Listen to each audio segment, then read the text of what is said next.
इतना गुस्सा था, गलती से पापा के जूते पहन के निकल गया। मैं आज बस घर छोड़ दूंगा और तभी लौटूंगा जब बहुत बड़ा आदमी बन जाऊंगा।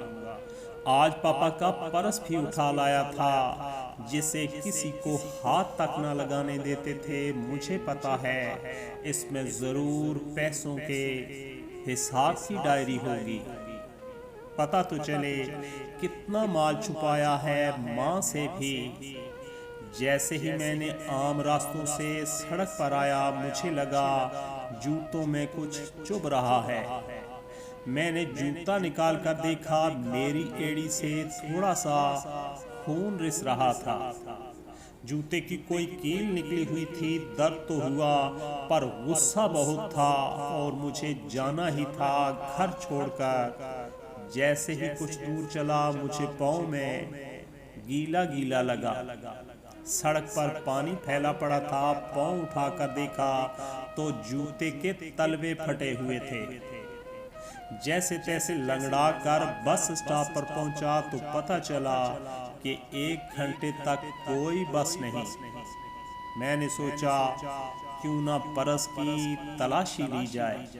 मैंने पर्स खोला, एक पर्ची दिखाई दी। लिखा था लैपटॉप के लिए 40,000 कर्ज लिए।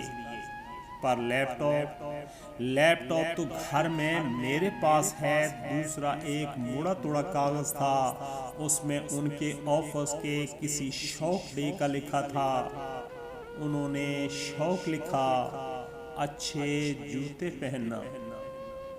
माँ गुज़श्ता 4 माह से हर पहली को कहती कि नए जूते ले लो, और वो हर बार कहती अभी तो 6 माह जूता और चलाया जाएगा। मैं अब समझा कितना चलाया जाएगा। तीसरी पर्ची, पुराना स्कूटर दीजिए, एक्सचेंज में नई मोटरसाइकिल ले जाएं। पढ़ते ही दिमाग घूम गया। पापा का स्कूटर। मैं घर की तरफ भागा। अब पाँव में कील नहीं चुभ रही थी। मैं घर पहुंचा, ना पापा थे ना स्कूटर। मैं समझ गया कहाँ गए। मैं भागा और एजेंसी पर पहुंचा। पापा वहीं थे। मैंने उनको गले से लगा लिया और आंसुओं से उनका कंधा भीग गया।